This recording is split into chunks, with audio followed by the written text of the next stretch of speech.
All right, we're live. All right, so I have the great pleasure of welcoming on for probably not the last time, but I guess this is the second to last time. We're running out of games to talk about here, Benny. Benny Ricciardi is here. Thank you for coming on as always, Benny. We're doing something different for the people who have followed us on YouTube. We have a nice little stream setup going on here. They should hear us both clearly. The people who listen to the podcast have heard you fine. They've heard those pipes just fine, but we're trying to give the people who are watching this at home a better experience. So, Benny, welcome on again. Thanks for coming on. How's everything been with you? Yeah, not too bad. I am back down at the beach right now for another week. My kid's supposed to start school back up next week, so we'll see if they change that again. They were supposed to start up last week, so we went home, and then we found out that they were not starting up, so we came back down here. So I'll have my good microphone and shit next week when I'm home too. So everything will be better next week, but we should be good today. Hopefully everything works out well. Well, I think you sound fine, so don't even worry about that. I think you look great too. You got some nice lighting there. It was a little dark before, but it looks much better. The people can see you and they can hear you fine, so that's great. Benny, to get the people caught up, the loyal listeners of this show have been making bank off us all season long. Right now is no different. We'll pull it up for under the screen here. 63% regular season. It took us 17 weeks to have a losing week. We talked about it all last week. Losing week, 5-6-1. And you know something? How do we bounce back? 4-0 in game picks, Benny. 4-0. We promised the people winners. We gave it to them. 5-1 total. Our teaser hit, of course, as it always does. The over didn't get there in that Browns-Chiefs game, but I mean, we were all over the board. Your picks didn't necessarily go 4-0 though, because I know you kind of like the Saints more than the Bucs. I was on the Saints side of that game, so I was going to say I was 3-1 on my main games because I lost the Saints game. I was on that side. But you were on Browns 10, so that was our play. We had the Browns 10. I made sure here. I'll throw up the picks underneath. So I was definitely on the Browns side of it, and I definitely won both games on Saturday. Saturday I had a very good day. Nice. Well, and we had said we felt good about Saturday, but it was a weird Sunday last week. It was a weird Sunday this week too. We talked about the Browns-Chiefs game. Got killed on that over because of that leaping touchdown fumble that got whatever happened there. That rule too, by the way. We got to talk about that at some point. I remember it as Austin Seferian-Jenkins. He's the first one I remember there was the uproar about it on, and that was with your Jets against the Patriots. I'm pretty sure this whole thing started. The Jets could have beat the Pats, and they didn't because of that. So, see, this is how I know I'm way older than you. It's for me, the guy that comes up, anybody who's in the 35 and over category over there, remember the Leon Lett play is the one that and not the one on Christmas in the snow where he touched it. There was one where he got ran down. I think it was by like Don Beebe. Super Bowl. Yeah, was it the Super Bowl? Yeah, I got you. From behind by Don Beebe, and he knocked the ball out, and the ball went up. So that's the one that I thought of right away when this happened. But again, like I said, I'm a little older than you, so we're different generations. That might be why. You know, I'm a big Bills fan here right now, at least this season. I need to make sure I know my Bills history. That's an important one. They ended up getting blown out in that game, but that was a big effort play there. That was the Cowboys, right? Yep, the Cowboys, yeah. That game. Well, the Cowboys are not in the playoffs this week or this year, or are they ever going back? Or this decade, right? It's been a while for the Cowboys. 25 years. I think that was probably the last time they were even there. So no, I think they were there, but they haven't won a playoff game in honestly, I think it's over a decade. I'd have to double check those numbers, but I feel like it's a long time. Good, and keep it that way. There is no need for things to change. No one's in a rush for the Cowboys to do anything anytime soon. Benny, speaking of teams, before we get to the playoff teams, I want to get back on track. I forgot I was going to ask you, your Jets have made some moves and are linked to some things. They're in the headlines for good reasons, which I'm not really used to. So I'm not really used to this. What are you talking about? Yeah, very true. Very true. So let's start with Salah. Okay. Me and you both kind of felt like Bieniemy would have been a good guy to get, but I think at least on my side, I have no problem with Salah as a 1A, 1B type of setup. Where were you at on him? Was he kind of a favorite of yours to begin with?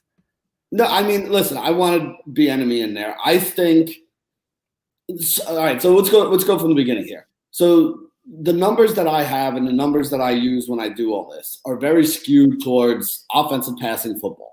Because if you look at what has proven to be winning football games in the last couple of years, it is the ability to pass the ball, and on the defensive side, the ability to stop the pass. So if you're a team that can throw the ball really well, protect your quarterback, like all the things that go along with being a good passing team, you're going to win a lot of football games. On the defensive side of the ball, if you're a team that can stop other teams from passing, you're going to be a pretty good football team. And I know that that makes it sound like the run game doesn't matter and all that stuff, but really, technically, it kind of doesn't. So to start with, I wanted an offensive mind because that is where you get the most leverage, in my opinion, is having a good offensive coach that can scheme a way to make your offense a high-scoring offense. So the offensive coach like Bieniemy was what I wanted at the beginning. Now, again, the second thing I said, though, is being able to stop other teams from passing. That's the other side of the equation. There's an offense and a defensive side of the equation. So if you're not going to give me the guy who's going to help my offense, giving me the guy that should really, really help my defense is probably the second best thing there that they could do. So I am fine with that. And the other thing I like is that whenever you have a head coach that doesn't work out, you can't bring in another head coach that's just like the first head coach. You need to go in a different direction. So Adam Gase, not that he was an offensive genius, but he was because he wasn't guy. Like that was his pedigree, right? Like he's an offensive side of the football guy. He's also a very shitty leader of men. Like everybody in that locker room absolutely hated him. Yeah. You do not have those problems now. You went the complete opposite, which I like. You went to somebody on the defensive side of the football, which again, not my number one choice, but I'm okay with it. You can win. There are defensive football coaches who win football games. Bill Belichick is the defensive football coach. Fucking guy's got a whole bunch of championships, won a lot of football games. You can win with a defensive mind there. I don't know how he's going to be offensively or who's going to wind up running the offense until they actually get all that squared away. Supposedly he's bringing a lot of the guys from San Francisco with him, but I don't think that's official. LaFleur is the guy he's trying to bring from San Fran. Yeah.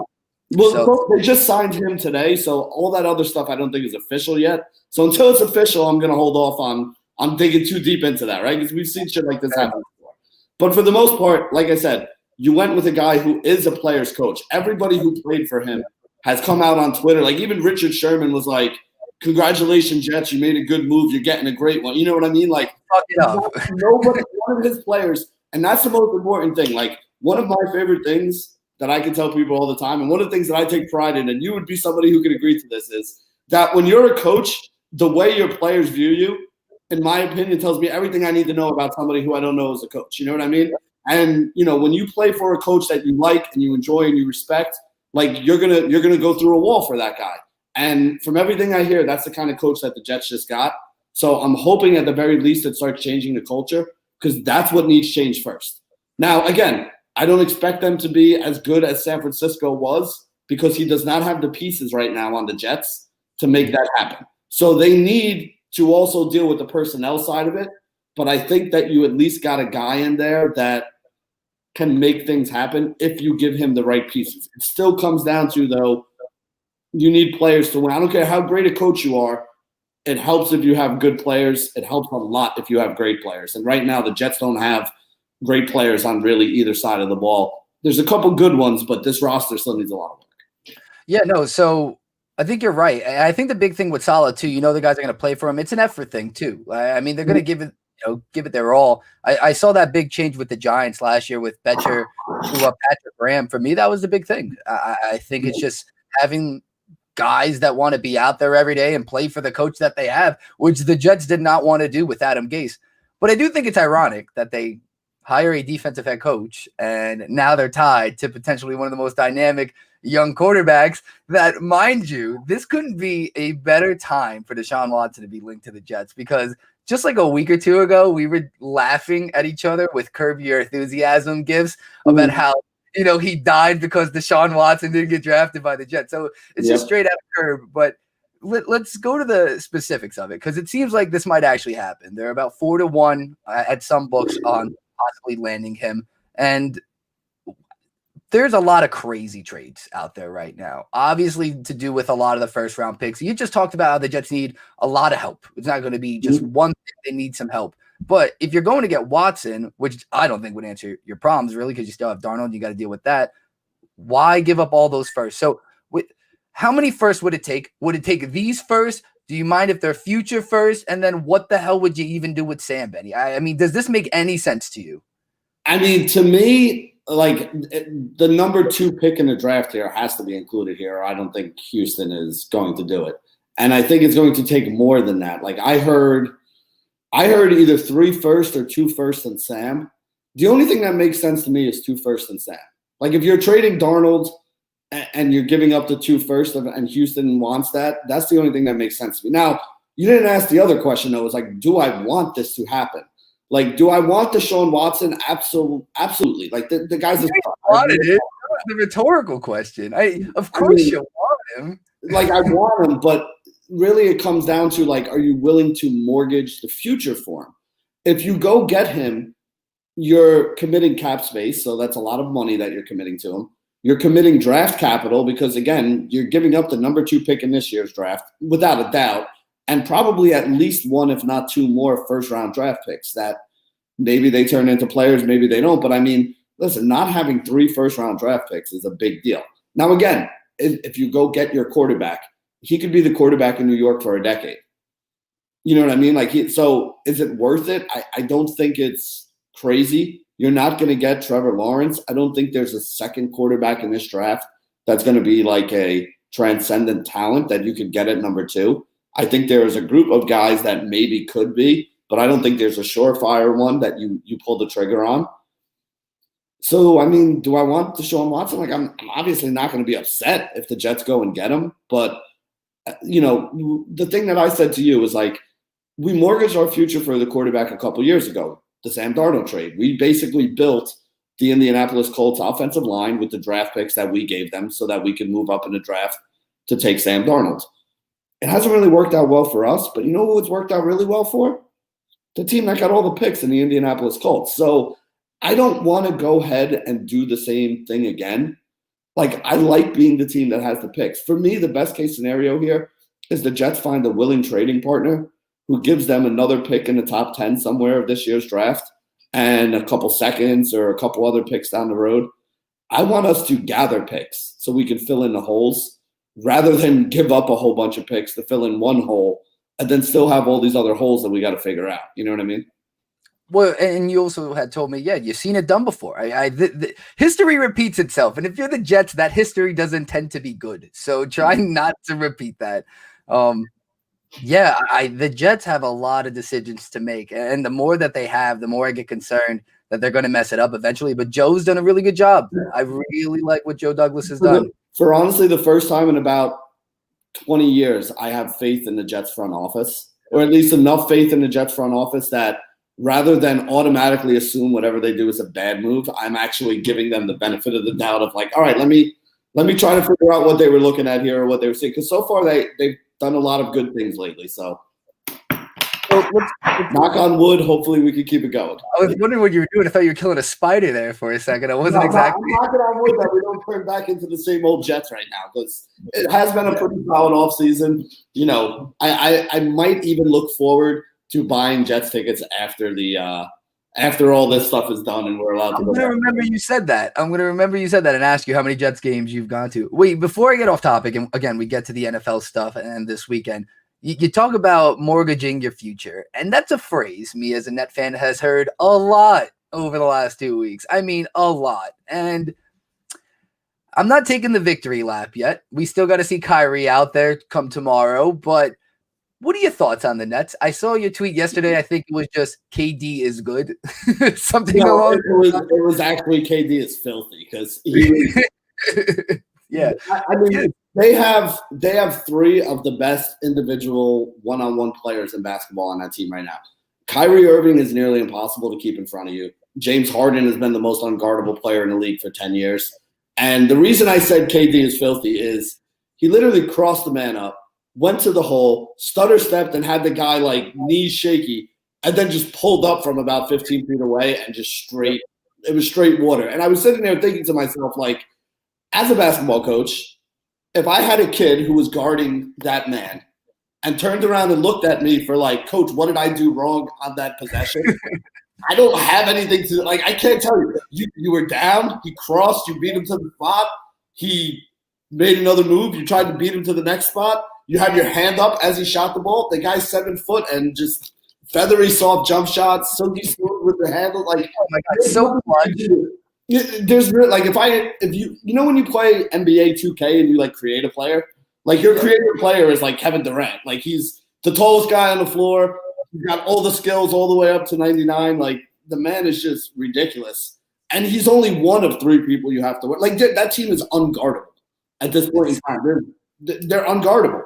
Andre Jordan logged 37 minutes last night and guarded Giannis. They didn't even need to put one of them on Giannis, and that was a big factor in that game. Like, I mean, as much as people said they don't really have anyone there aside from those 3. One, I said that Durant and Harden was clearly enough. I don't know why you need more than that, but they have guys. And if Jordan steps up, I don't think it'll be a regular season thing, but in big games in the playoffs, he'll show up. And dude, Harden and Durant, they have this chemistry together that is uncanny. You can see it already. Together. I mean, they played together in OKC. Like they were teammates.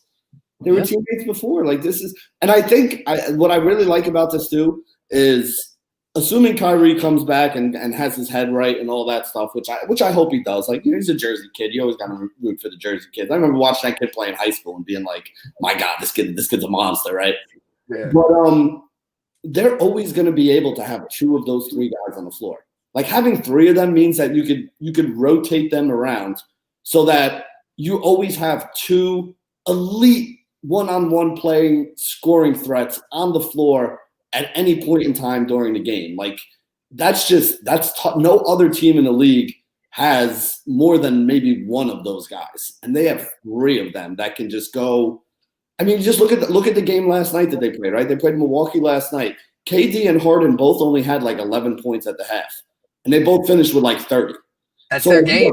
You have guys that can just go off for like 20 points in a quarter, and you have multiple guys that can go off in 20 points in a quarter. Like they're going to be tough, man. And then you have like DeAndre Jordan is the perfect player for that team too, because he doesn't ever need the ball. Like you don't ever have to run a play for DeAndre. Joe Harris too. Joe Harris. Harris there's a reason they gave him that contract. It's because really all they need Harris to do is stand in the corner and stretch the defense, because you have to now decide, am I going to try to guard Harden, KD, and Kyrie straight up, or am I going to have Joe Harris's man helping, which is going to mean that Joe Harris is going to have a whole bunch of wide open looks on, driving kicks. I mean, this team is made to win a championship. Whether or not they get there, I don't know. But their biggest roadblock in the East was probably going to be Milwaukee, and they handled them last night with only 2 of the 3 stars. So. Respectfully, too. They kept Giannis open from 3 the entire game. I mean, it was great. It was a class act. And the other part of that, they're ISO guys, but they're also the best at making contested shots. At least Kyrie and KD. I don't know what Harden is, but you can play amazing defense on them, and they almost just get better. That's at least with KD. If you watched the play when I was like, KD is just filthy. Like I was watching the game. If you were watching that game, you were sitting there, and like as a basketball guy, I'm saying to myself, like, I don't know if that guy could have played any better defense on him, and it didn't matter.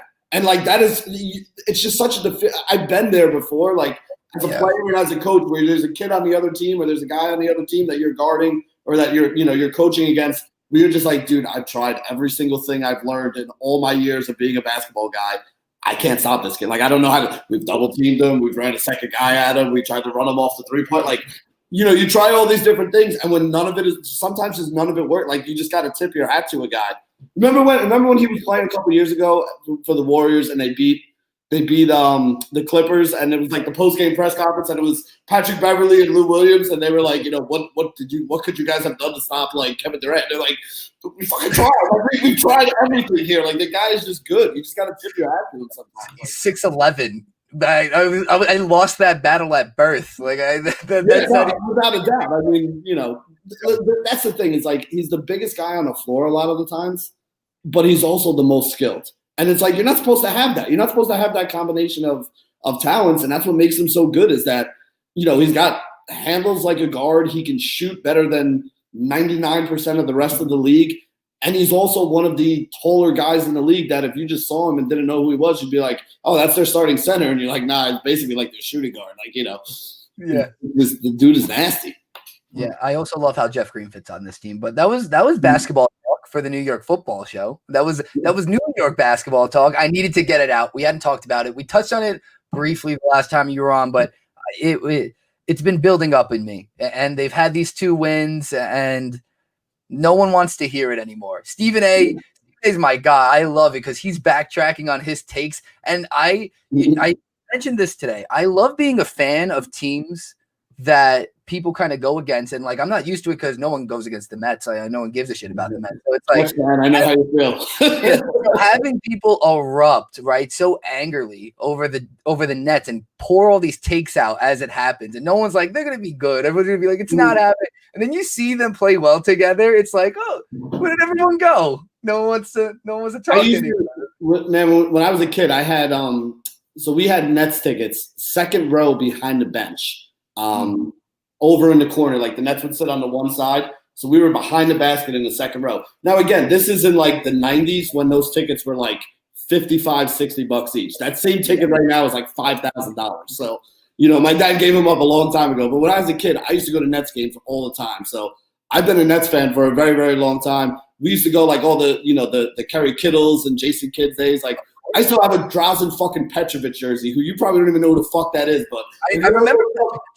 Yeah, if you ever look up, he was one of the few numbers that they had up there in the rafters right now. So, like, Kenny Anderson, Drazen Petrovic, like Derek Coleman. I used to go to all those games with the Nets. So, I'm a little pissed that they left for Brooklyn, but the Nets are my team when it comes to the NBA. So I love that. So you're a Jersey guy. This is why we root for Kyrie. And especially as Jersey guys, there is nothing, as much as I worry for Kyrie, you can't hate him. He's our guy. No. Yeah, and he's held it down. Mr. Basketball, like I said, I watched that kid play in high school. I remember seeing him play in high school. I remember seeing him play when he was a freshman in high school and being like, "My God, this kid's legit." And then when he was a senior, it was like, "My God, this kid's a monster." He didn't even have to play at Duke. He was so good, he didn't even have to really play at Duke. They're like, "Yeah, let's just draft this guy." Yeah, he played for like 2 weeks, got hurt, and they were like, "Yeah, I mean, he's 50," and they were like, "All right." Yeah. So I'm excited for him to come back. That's tomorrow. That's against the Cavs. But let's recap for the people again. Let's get in it. We've bantered long enough. This is a football picks show. We are very good at it, or at least I like to think we are. The numbers do at least. 63% of the regular season, undefeated in game picks last week. If you want to take our picks, you might as well do it because we're always right. 4-0, we promised you a winning week, and now we only have 2 games this week, Benny, and I don't think it's going to change. I plan on going 2-0 in both of them, but I have an issue before I get into any of them. I've never had this issue before. Both my future bets are still alive on both sides. So okay. I wanted Bucks Bills. I said Bucks Bills, but I kind of don't know how to act. I don't know how to treat this. We've been hedging. We've been doing well with it. Some different parlays. There's options, but my heart's in it. I want Bucks Bills. Before I get into anything crazy, I guess let's dish out some advice there. What would you recommend someone do if you have a futures on the Bills or the Bucks? How would you really handle something like this? All right. Well, you're in a different situation because you have one on the Bills and the Bucks. Now, is this? Let me ask a couple questions before I answer this. Is this like individual AFC Super Bowl? Like what are the actual bets here? This is win the whole damn thing. Win the whole Super Bowl futures. You're saying? Yep. All right. What number did you get Buffalo at, and what number did you get Tampa Bay at? It's a very good question. If you could hold off, I'll go get you that for a second. Well, you're asking me how I would hedge this. I got to know what the numbers are. I can tell you off the top of my head, the payout's going to be around the same. It's somewhere over $200 for each side. So either side, it's pretty much there. All right. So for you. Here's a couple questions I'll ask you. I won't tell you like advice exactly what to do, but here are the questions you should be asking yourself. Okay. First off is the amount of money that you have to lose or the amount of money that you have to win life-changing? And that may mean different things to different people. Like if I'm a college kid, when I was a college kid, if I had $1,000 future that I could hedge against, I was probably hedging against it to make at least $200 or $300. Because when I was a college kid, I was fucking broke. So like $200 or $300 would have been a big deal to me when I was in college. $1,000 would have been great, but even if I hedge off and still win 800, I'm pretty fucking happy. But I made sure that I limited my downside. Right now, if I had a future in my life that was $1,000, like $100 at 10-1 to win 1,000, I probably wouldn't hedge it because losing $100 is not going to change my, my economic status in the world. You know what I mean? And winning 1,000, which is nice, is also probably just going to wind up going to my mortgage. So it's not like that money is something I need. Now, if you start adding zeros to it, and it was now I'm going to win 10,000, well then yeah, I'm probably going to hedge off $1,000 or $2,000 somewhere. If it was I'm going to win 100,000, you bet your ass I'm going to be hedging off, probably 25, 30,000 at a minimum, so that one way I win 70,000, the other way I win 25,000 or something. If that was the numbers, then that's the thing. So the most important thing you have to ask yourself before you start worrying about any hedging or anything is this a life-changing amount of money that I really need to either lock some in or, make sure that I give myself a chance to win? Because if it's not, then you just let it ride. Because your initial thought on this game or on this future was what you should be riding right now. So your initial thought was, hey, Buffalo is too cheap, so I'm going to throw some money on them and win it that way. Yep. If you made it this far with it, you're not looking to hedge off now. Where you're really looking to hedge off on these would be in the Super Bowl. And this is the advice that I'm going to give you because you have one on both sides of this. You could probably find a bet out there that is Kansas City versus Green Bay Super Bowl. If you really wanted to hedge, you put a little bit of money on that. And a little bit, not a lot, just a little bit on that. Because if Buffalo wins or if Tampa Bay wins. If they both win, you're in the best situation you can be in because you got to see them. But even if only one of them wins, your better chance to hedge is next week because if Buffalo wins, there's a chance they might be the underdog against Green Bay. So, or there's a chance they might be favored against like Tampa Bay. So you could actually get like maybe plus money on Buffalo next week, or like, you could hedge some money on Buffalo where, if Buffalo winds up in that game, I don't know, plus 125 or minus 125, either way, you can set it up so no matter what happens, you're going to win some money. But for this week, I probably wouldn't be doing too much hedging unless, again, like I said, unless you're in a situation where, Buffalo making the Super Bowl wins you like $25,000, $30,000. In that case, yeah, you're probably going to want to hedge off to the other side a little bit. But if it's $100, I'm letting my first initial thought on it ride and hope to cash that ticket. So I like that. I had a similar situation with what you said with the Bills. If they're the underdog against another team, that happened with the Chiefs last year. That was my futures. So that worked out there.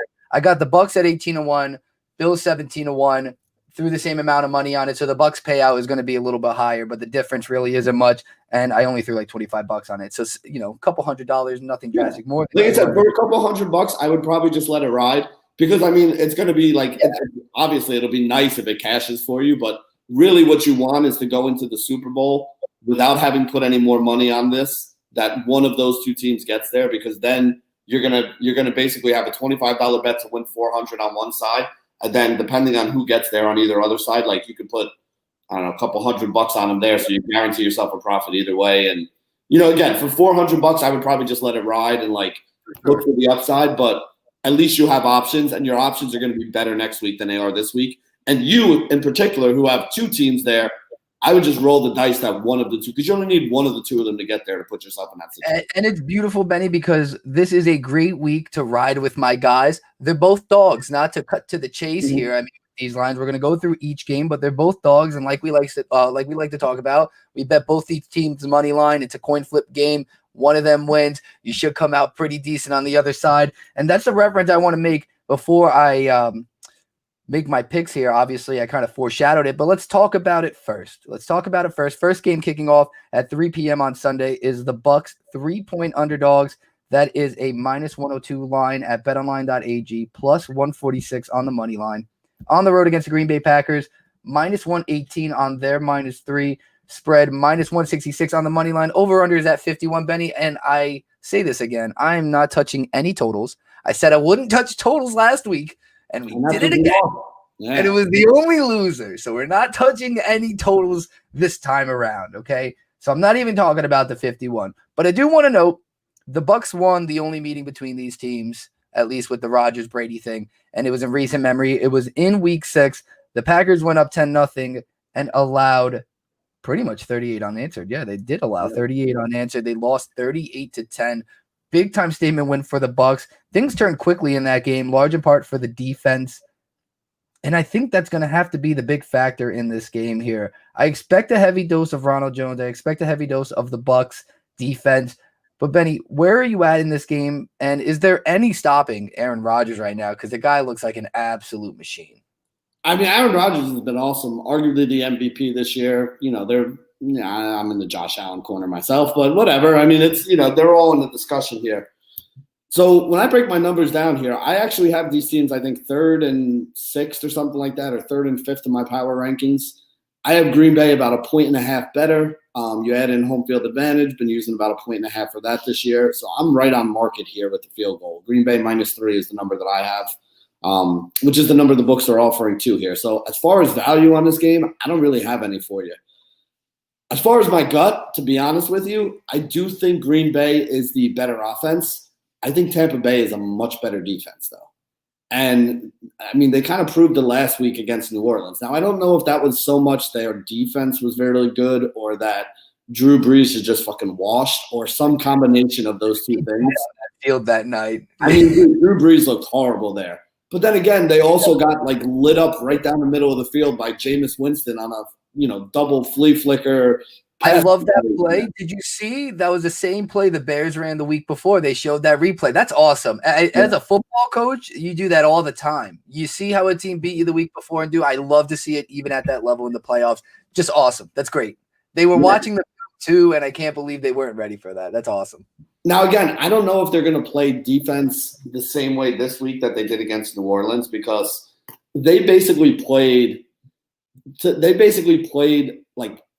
bump and run at the line to keep those Saints receivers kind of locked down, knowing that they weren't going to get beat over the top because Drew Brees at his noodle arm at this point in time wasn't going to be able to throw the ball downfield. I don't think you try that with Aaron Rodgers. I really don't think you try that with Aaron Rodgers. Not to mention the fact that Devontae Adams can beat press coverage off the line better than any wide receiver in football right now. He's going to wind up getting himself open one way or another. But you also have guys like, Valdez Scantling and Alan Lazard that, you can get those guys down the field and get some big plays out. Even Robert Tonyan, over the middle. You can get guys like that down the field. And, Green Bay is going to be able to do that a lot better than New Orleans was able to do it last week. So when I look at this game, though, I mean, like I said, my number is right on. I really want to say, the value is on the Tampa Bay side. That's where I think it is. But I kind of feel like Tampa Bay is the team that's getting a little more steam. I saw this number at 3.5 in some spots at the beginning of this week. So I feel like the Tampa Bay is the side that people are betting on, which leads me to believe that the side you should be on is Green Bay here. Green Bay, lay the 3. I can see Green Bay kind of running away with this a little bit. So I'm terrified. I'm terrified. I'm terrified by it, and that's the thing. I think my overconfidence is not in the Bills, and we'll get there because I actually feel very comfortable at that spot. But man, I don't trust the Packers, and I don't know what to think about how they lost that last game. I mean, seriously, it was a tale of two halves or quarters or whatever the hell happened. The Packers started out just as good as possible. Rodgers almost had a rushing touchdown. That is the game he did the triple thrust. And then they brought it back, and then we never saw it again. And so they had all momentum, and then the Bucs and Ronald Jones and the pick 6 changed everything. So I think they're going to send the dogs after Aaron Rodgers, but I think he's going to be ready for that. I don't know. Rodgers doesn't turn the ball over. He just doesn't turn the ball over that much. Yeah, that's the thing. It's you can send the dogs, but it doesn't work out very often. Yeah. So I want to touch on a few things before I even give out my pick for this game. There's a few props I really like to look at in this game, and one of them is the guy who scored the first touchdown last game, and I think it's actually at a really good line here. To score, Aaron Jones is plus 115. That's going to be a best bet of mine. I am definitely putting that in there to score at any point. But first touchdown, plus 850 here. He did it last game. I feel like the Packers, again, maybe I'm kind of thinking to fade myself a little bit. I don't want to be too much in on the Bucs. But if the Packers are going to win, they're going to have to start hot. I think if they're sending the pressure, could be out of the backfield, could just be up the middle on kind of a draw setup. But I see Aaron Jones getting in that end zone first. So I really like Jones. I like him to score, especially above plus 100 there, 115. That's a gimme. Before I go to the Bucs, Benny, I find this funny every week because Devontae Adams' lines to score at any point is ridiculous. So I'll just put it this way. I mean, it's only minus 182 from what I saw, but is there any way Devontae Adams doesn't score this week? Is there any way at all? I mean, there is if you think Tampa Bay is going to win this game 38-10, but honestly, I don't like the Aaron Jones first touchdown thing because the first touchdown always goes to Devontae Adams. Wow, yeah. Well, last week, yeah.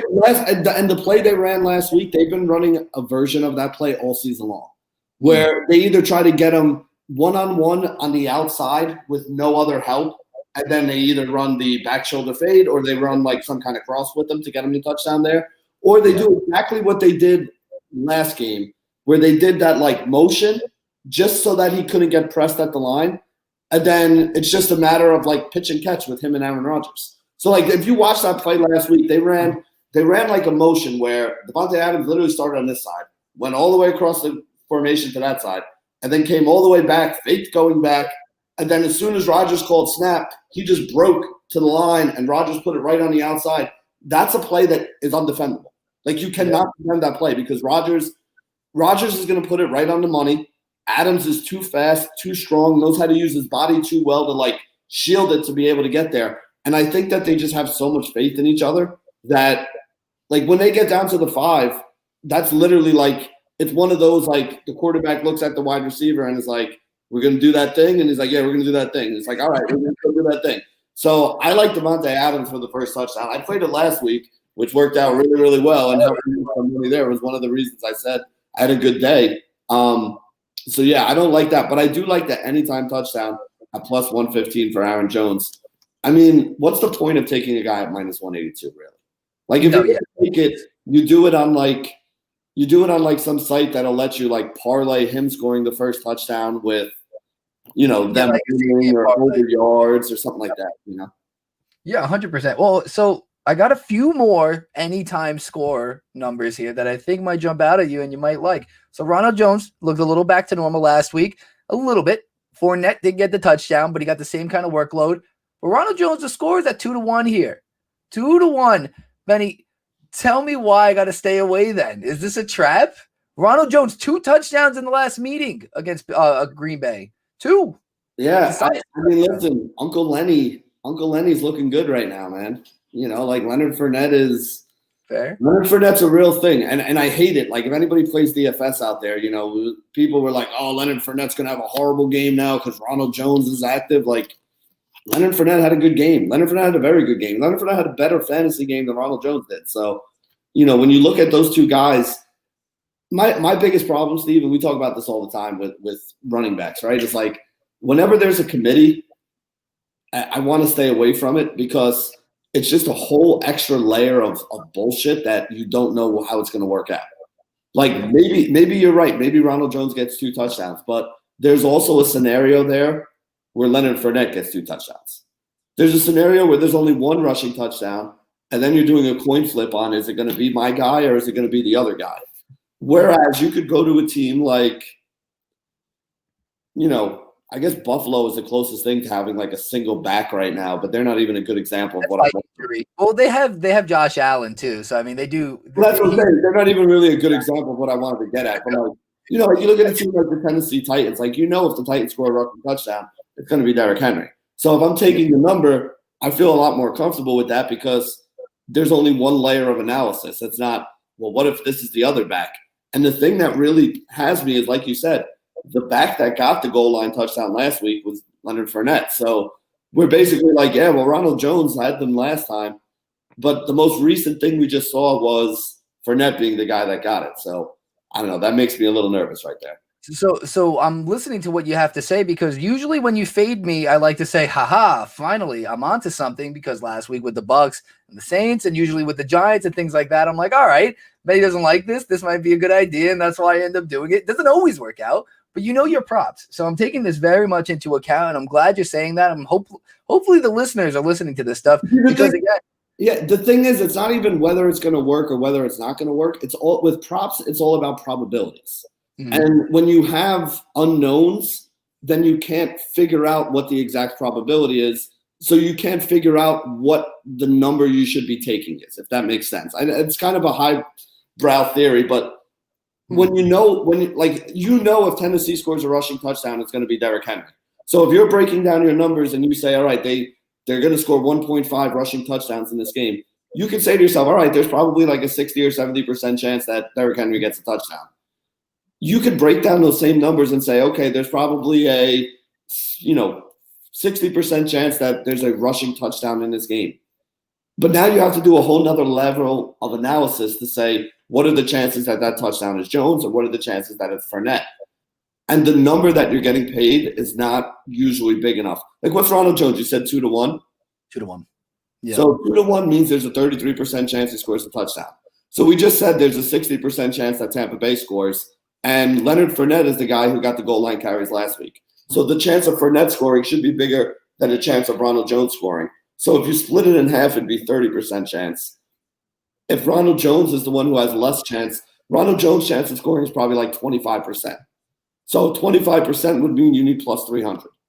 So at plus 200, it's not a good bet. And that's kind of how the numbers work on all that stuff, if it makes sense. And if it doesn't, I'll have to explain it better some other time because we don't have the time. Well, listen, I know I'm following. The people who are watching, it might have been a lot. They might be coming in and out, closing the app. There's a lot of numbers being thrown around, so I get it. It's a lot to take in, but I'm trying to feed the props out there, especially come this time of year. I feel like props have the best value if you can kind of get a read on it, but I definitely would recommend, especially sometimes on these enticing ones. Like you said, FTN does a great job at that too. Look at the other props out there. Look what the odds are. Make sure you're getting the best bang for your buck, because if it makes more sense at 3-1, then make sure you get your value at 3-1 if you really like it. You know what I mean? If you like it, you like it. You're going to do what you want to do anyways. Just make sure you get your biggest bang for your buck. So let me actually plug that real quick. It's over on FTN Bets. If you guys go over to FTN Bets, it's a free tool, so you don't even have to sign up for an account to use it. Up at the top of the screen, you'll see something that says Prop Shop. You click on the Prop Shop. You put in the name of whoever you're looking for the props for, and you pick which state that you're in, and it'll give you every single sports book in that state and what the prop is, what the number is, and what the payout is. So if you like the Ronald Jones to score, find Ronald Jones to score. Go type in Ronald Jones' name, go down to Ronald Jones to score a touchdown, and it'll say BetMGM plus 180, DraftKings plus 200, FanDuel plus 250, or whatever the numbers happen to be, and then just pick the biggest number, because that's going to be the best payout. So if you're going to play it anyway, you might as well get the best payout for it. That's my motto, and it's one of the best ways to be profitable over the long term. So definitely make sure you get over there. FTN Bets, Prop Shop, free tool. Check it out. Tell them Benny sent you. 1,000%. I love it. See, that's a Benny statement that I was able to say without any help. Just like, make sure you get your money. Or as Marshawn Lynch would say, protect your chickens. Protect your chickens, right? And give me some. All right. He did say that. That's not my words. Okay. Chris Godwin was one more. I love him every week. I hit on him in Washington. Didn't do it last week, but anytime score plus 162. I think Mike Evans is going to draw a lot of attention. He didn't really do much in their last matchup. So that's one thing I like. I also like Robert Tonyan over 3.5 receptions. That's at plus 122 as well. A lot of his receptions lately have been 3, but I feel it. I feel like they want to utilize. He's the number 2 wide receiver for me in Green Bay, so I like that. Yeah. So while you're talking, I gotta go grab the wire, or my thing's gonna die here. So I made the rookie move of not charging my laptop before we started. I didn't think we were gonna be this long, but let me go grab my wire. I'll gladly banter. Oh, we got some people on the show here. I haven't checked anything in the comments, guys. I'm sorry, Mark Bergen. What is up, my brother? I am late to the party. I didn't pick up on it. Better Picks is here. Routines is here. I got to give a shout out. I'm on StreamYard now for the first time. I was on YouTube. Usually I have that window open to check the comments, but there's a lot going on here. I appreciate you tuning in, Mark. Let's see what you said here. Adam Case, the Jets Whisperer. The Jay Cutler Whisperer, not the Jets Whisperer. Yeah, much better. Jets have nearly $71 million in cap. They do have that much money in cap. They can do it. If they wanted to, they could spend some money around for Deshaun Watson and those 2 first-round picks. It definitely matters, but I still don't know if Deshaun makes a lot of sense for them in terms of what the hell they need, because they need everything. They need everything. Same reason they should draft a quarterback at 2. Let's get back on track here as we're getting things going. And Benny, we have one game left here. One game. Not a lot to talk about this week, man. Not a lot to talk about. We're managing to talk, though, and we're giving the people something to watch and listen to. So that's important because they're trying to make money. I know they are. People are hungry out here. COVID's got people hungry. We got one game left. Hopefully it's not our last one, and we end up together for the Super Bowl, but no promises. No promises. We don't know how this world works, so let's make sure this one counts. And I would rather no better game to end championship weekend than Bills Chiefs. This is a game I kind of saw coming up since they played in week 6. They also played in week 6, like the Bucks and Packers. So this is like we're running it back about 12 weeks ago. Odd how that works. Kansas City won that one, controlled a lot of the game there. Ran the ball a bunch. Clyde Edwards-Helaire had 166 rushing yards. They won 26-17. Weird game, though. I'm pretty sure it got rescheduled. They played the early Monday afternoon game, or something happened there with COVID. So I remember things were out of whack. Really weird weather game. So I'm going to take that game with a grain of salt here and just say that both these teams are in different spots than when they played. And mainly for me is that Patrick Mahomes is hurt. I know he's not that hurt, Benny, but he's hurt. And look, you mentioned it in the last game, in the last preview, that Josh Allen could have won MVP. And this is my comment just about this matchup in general. I love Mahomes. Dynamic generational talent. Best quarterback in the league, MVP. I get all that. But 75% Mahomes, not really mobile Mahomes over a fully healthy Josh Allen. Maybe I'm a homer. Maybe I got too much money on the Bills. I already made his people's MVP trophy.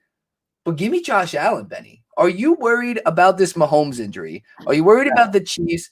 Where are you at in this game? And does the number at 3 even make sense? We can get analytical with it, but I kind of went off on the homer rant there. Well, I mean, yes, we're going to get analytical with it, but we also got to adjust for what's going on right now. So analytical-wise, I have – these teams are number 1 and number 3 in my power rankings right now. I have the Saints were number 2, or number 1 and number 4. I'm sorry. The Saints are number 2 here. I have Kansas City on a neutral field about 3.5 points better. So when you add in the home field advantage and all that stuff, you're basically looking at like a little over – my number is actually a little over 5, right? So 3 would be a little bit short. But remember, we also have to make an adjustment for Patrick Mahomes. So – in my power rankings, like I said to you, I skew it very much towards like passing efficiency, passing volume, passing like yards per attempt, like things like that, because those are things that have shown to have more correlation with who wins and loses football games over the last couple of years, especially with the way that the rules are, right? So Patrick Mahomes is the number 1 quarterback in my power rankings, slightly ahead of Aaron Rodgers, who's number 2. I have Mahomes as worth about 8.5 to 9 points to a spread. So if my number is -5 with a help, now again, my number is based on the stats that happened during the season, which is based on Patrick Mahomes being a healthy starting quarterback for the Kansas City Chiefs.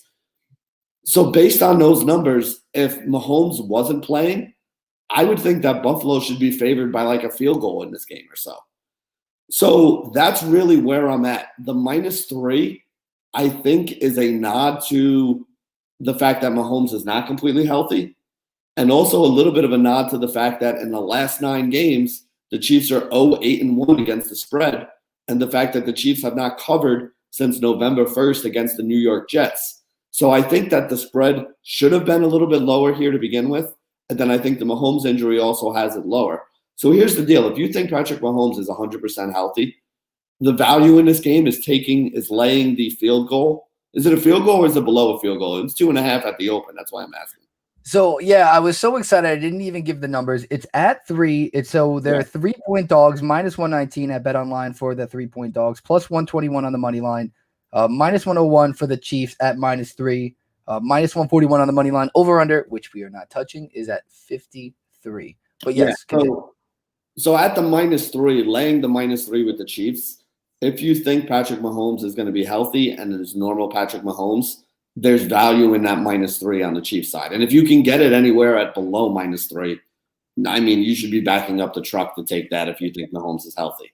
Now, if you don't think Mahomes is going to be healthy, there's no way that Kansas City would win this game without Patrick Mahomes.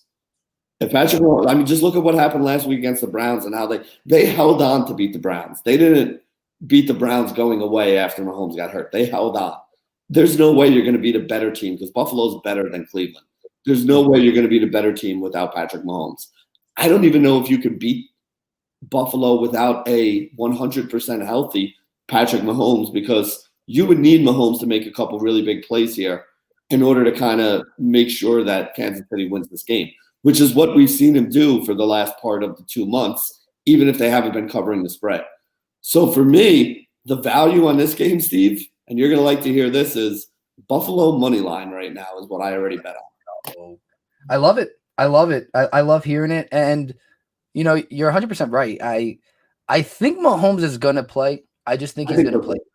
Yeah, I think he's going to play. They said he made some big steps today. Again, we talk about this all season long. It's not easy coming up with these things on Tuesday, but we do our best, and we're giving you the best advice we can for those instances. And look, I just love the Bills. They're an absolute wagon right now. I feel really good about them. And I think maybe a part of me is flourishing as a Bills fan because the Giants, they break my heart, but I haven't been heartbroken like Bills fans. I feel invested in the Bills. Like, I don't want this run to end. Like, I can only imagine. We mentioned BB's strip fumble. Imagine losing 4 times in the Super Bowl. Like, I can't. I really cannot do that. So, I feel like I'm becoming a Bills fan right in front of my own eyes, and I'm looking forward to it. I love the 3. I love the 3 in a game that I think is going to be close. The Chiefs are also terrible at covering the spread, and even though the 3 isn't anything significant, it's still a key number. So I'm on the Bucs +3. I'm on the Bills +3. There isn't much going on with props here. They're not out yet, but I did want to touch on a few team totals, and we're at 36 for the over-under on the Bills, 28.5 on the over-under for the Chiefs. I'll be honest, I see this being a low-scoring game. I do for some reason. I don't love it. The 28.5 is a lot for me on the Chiefs side. I know the Bills D isn't great, but they exposed them last time through the running game, and Darrell Williams might be able to do it. Maybe he can, and that's what they tried to do coming out against the Browns, but I'm not necessarily sold on that. So of those two totals, I kind of like the under on both of them, but I'll take the under of the 28.5 first and foremost. Then here's where we're at. Follow me on this. Bills to score first and to win +260. Not terrible. It's not terrible. No. We can work with that. Look, guys, I did my best. I did my homework to find some props you guys can find value in. I felt like that's not too bad. If I'm going to ride with the Bills, it's basically a first touchdown bet, and we kind of, string it along. And I like, if you're going to bet on Bills' first touchdown, I'd rather just bet Bills' first touchdown than try to parse who's going to score it, because they are one of the toughest. They spread things around so much. It's not like there's any rhyme or reason to like, oh, well, these guys are more likely to score. Like one day it's Dawson Knox, one day it's, Stephon Diggs, one day it's John Brown, one day it's Isaiah McKenzie or whatever like other wide receiver they have's name is. Like, maybe it's the running back, maybe it's Josh Allen himself running it in. Like trying to find the first touchdown bet on Buffalo it's like trying to find one on Kansas City. On Kansas City, there's just so many weapons that it's tough to nail it down. Like with Green Bay, it's very likely to be either Aaron Jones or Devontae Adams. So it's an easy bet to make. On a team like Buffalo or Kansas City, though, like there's no individual player that stands out to me as like, this is the guy who's most likely to score the first touchdown. Because honestly, it could be any number of 4 or 5 guys on either team that do it. And I mean, basically taking any number at like less than 10-1 first touchdown in this game, it just wouldn't make sense to me. The Chiefs is great too, because my favorite of all of them is always to bet the Mahomes rushing touchdown. And of course, naturally, I did not do that last week. And I was on Kelsey, and it's just that's it right there. It could be Clyde, it could be Lev, it could be Darrell Williams, could be Kelsey, could be Hill, could be Hardman. Oh, Mahomes is just going to run it in. Everyone loses. And that's why like Buffalo's the same way. Like it could be Josh Allen running it in, or it could be him throwing to any one of 4 or 5 receivers. Well, like pass. You don't even know what that team is. Exactly. Pass all the time. Yeah. No, it's tough. It's tough. There's certain teams I'll bet them. Those are 2 teams that I never liked betting them this year, because it's just there's no rhyme or reason to figuring out who's going to be the guy.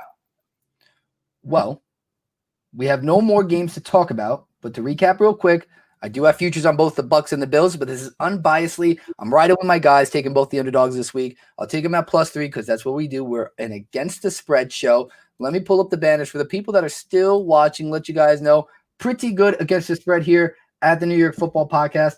So is Benny. He's not too bad himself. I'm the reason he's the reason I'm good. I almost reversed it. I'm all over the place because of the information this guy has given to me. If you're new here, if you're checking this out for the first time, wherever you're watching Periscope or YouTube or listening to the pod, make sure you follow Benny at BennyR11.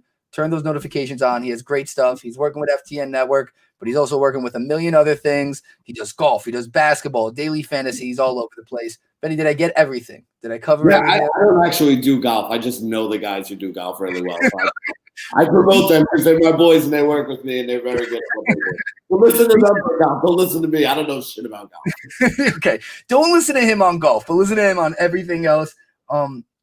Listen to what we had to say today, especially when it comes to values on props. Really go over and do yourself a favor and check out FTN Network. They have those prop calculators, so you should really benefit on that. I love Aaron Jones to score at any point, plus 115 on that. Give me Rojo, but I'll take him. And I didn't get to mention this. Instead of taking him to score 1, I'm going to have some fun. Take him to score 2. Let's beat these odds. Rojo to score 2 is plus 1,300. What is Uncle Lenny to score 2? I'm not sure. I could look that up for you. But I did have some other things on here. My guess is he's probably a little bit cheaper. He's probably like 11 or so, but somewhere around the same area. I'm telling you, I hate that. My biggest problem is they could both have wind up with 1. Like I think they were so balanced. Yeah, they gave them both opportunities last week, so I can't say one or the other. That's my problem. So we're looking at it right now. Leonard Fournette, anytime scorer, actually. So I guess you're right. Leonard Fournette, anytime scorer is plus 190, plus 200 is for Ronald Jones. So you got a dime difference there. First touchdown scorer is 1,300, and I'll let you know on to score 2. Probably 12. Plus 1,200, yeah. So he's right off that. So, nothing drastic. You were right on that, but I don't know. I like my guy Rojo. I'm gonna stick with him. I hope you're right. I mean, for your sake and the sake of your bankroll, I hope you're right. We sprinkle. We just have some fun, Benny. They're fun coupons. We don't put anything significant on here. We all have different versions of units. My units vary sometimes, and that's why we end up in pickles. Keep those unit sizes the same, boys. Don't do what I'm doing. I'm having fun. I'm in a daze. I can't believe I'm this right. I have no idea how the Bucks have made it this far. The Bills, though. The Bills we saw coming. I have Bills to score first and to win at plus 260, and the Bills plus 3. I'll separate my game picks from these outrageous picks to make sure you have a clear-cut look at this record, but I'm trying to give the people everything possible to bet on. We have very scarce stuff left. Benny, thank you so much for coming on, man. We survived. There's only one thing you said I disagree with, boys. Boys, do not keep your unit size the same. Your girlfriend will not like that. Oh, I like that. I like that. Boys, only boys. Girls, you could switch your unit sizes, I guess. They'll do it anyways. It's 2020, 2021, you can't tell anyone what their unit sizes are anymore. This is going down a really bad path right here. We're this close. We're this close to ending the show nicely. No. All right. Well, Benny, thank you for coming on. No, I did not.